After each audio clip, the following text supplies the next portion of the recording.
How's it going, guys? I'm here to review Sinister 2012.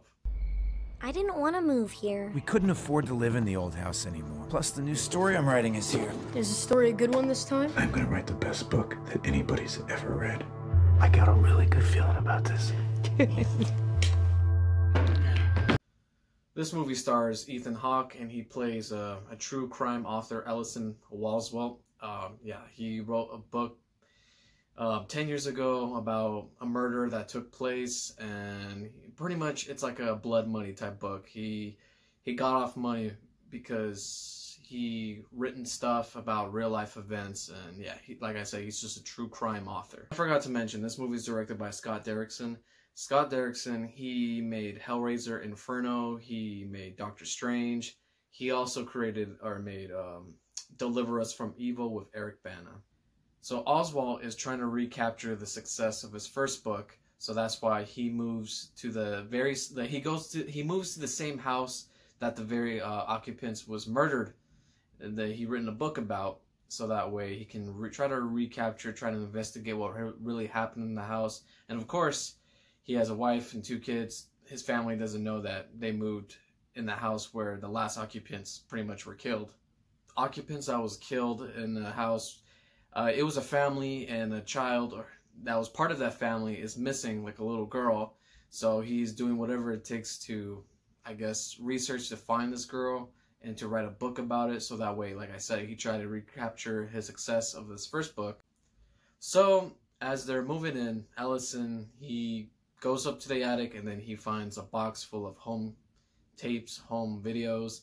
And of course, each night he does research. He plays each video, and each video is pretty much like, these videos been set across time. Like, it's pretty much videos about families getting murdered, which is kind of dark. Each video is like from a different time period, the 60s, the 70s, 80s, 90s, and pretty much the present. So each video is like a different time period, but each of these videos is just kind of scary, it's disturbing, it's terrifying, it's a bit gruesome, because these videos, they look so real. It looks like you're watching it looks like the main character Ellison, and the audience, which is us, it looks like we're watching a snuff movie or a snuff film. And it really does try to, like, how it's shot, and how it has like a grimy type of filter, and like a realistic home video feel to it, and it kind of unsettles you in a most like unsettling way, like a disturbing way. I don't know how to explain it, but You gotta be kidding me. Family hanging out, barbecue 79.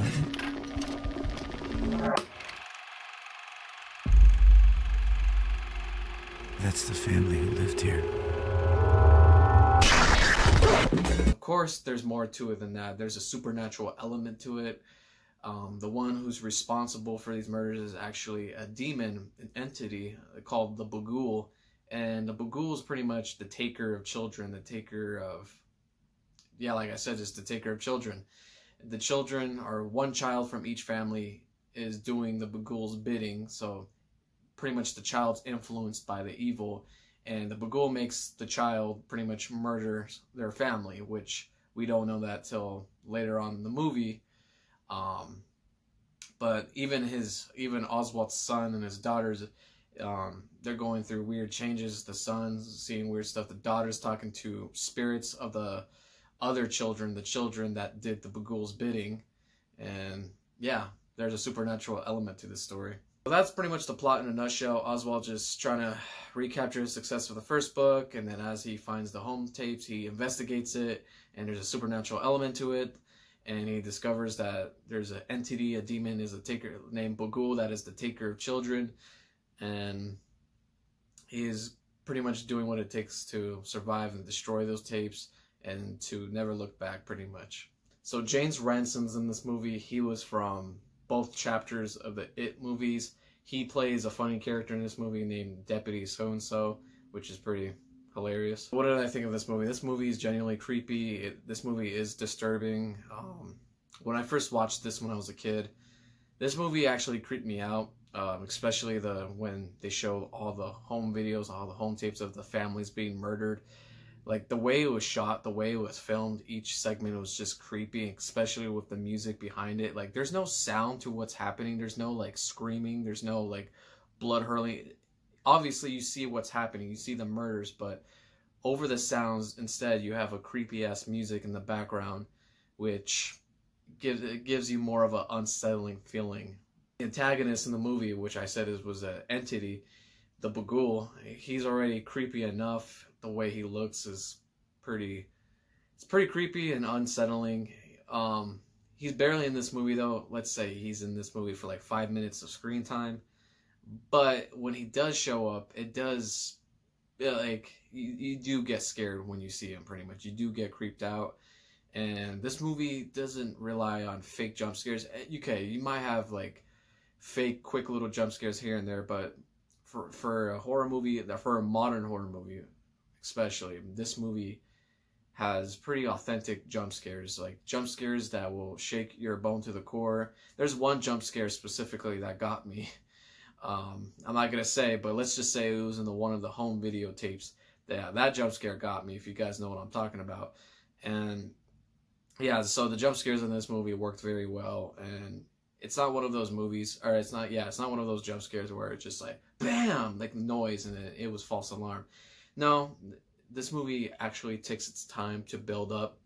It takes its time to like build up with the jump scares. It takes its time to build up with the horrific scenes. It doesn't just rush towards the action, pretty much. It builds up. That's what makes this movie pretty solid and creepy. You think these are serial murders? I don't know. The first one I found dates back to the 60s. The only link between all these cases is the symbol. And Ethan Hawke's pretty much one of the best things about this movie. His character is driven. He's trying to write another book that's successful. He's driven. He's doing what it takes to have that success again. And he's just driven. This character's driven. But once he goes too far to this little research, to this little inspiration with this videos, that's when he cycles down into a cycle of madness, of terror, of supernatural, pretty much. And he's stuck in it. He's stuck in the loop. And in the middle of the movie, he's trying to get out of it. And he's trying to like figure out of what he's dealing with. Yeah. If I had to say the creepiest videotape or the home video segment was Barbecue 79. Research it on YouTube or just watch the movie simply, and you guys will know what I'm talking about. But that segment is creepy. This movie's actually like, it doesn't rely on too much of like gore and kills and stuff like that, but when it does show, it is pretty disturbing and unsettling. But yeah, this movie relies more on suspense, building up the tension, like the scares, the atmosphere, just building up with like the interactions between these characters. And of course, when the Bagul, the main antagonist, does show up, it's pretty scary. So this movie is pretty unsettling when I first watched it, like I said. Sweetheart, what are you doing? Painting. I wanted to paint her picture. Who are you talking about? Stephanie. She used to live here. And to be honest, this is actually one of the better modern horror movies that we have today. This movie just works so well. Like the score, like I said, the score, the music for like the tapes, and the soundtrack for this movie is just really unsettling. It's really good. The score works well for this movie. The special effects is good. The characters are well written. The plot, the story works well. Everything just works in this movie, and it's already unsettling enough. It's unsettling and disturbing. If I had to give this movie out of 10, I would give this movie an 8 out of 10. There are still some flaws. There's still... not everything's perfect, because this is the type of movie that we've seen many times before, but how it's executed is differently. That's what I like about it. But it still has some flaws.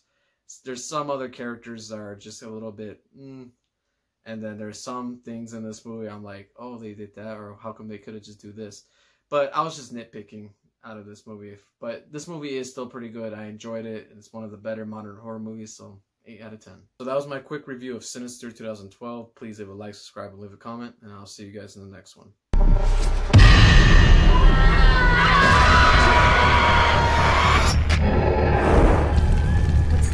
What's happened? Get the kids, pack the car. We have to leave here now.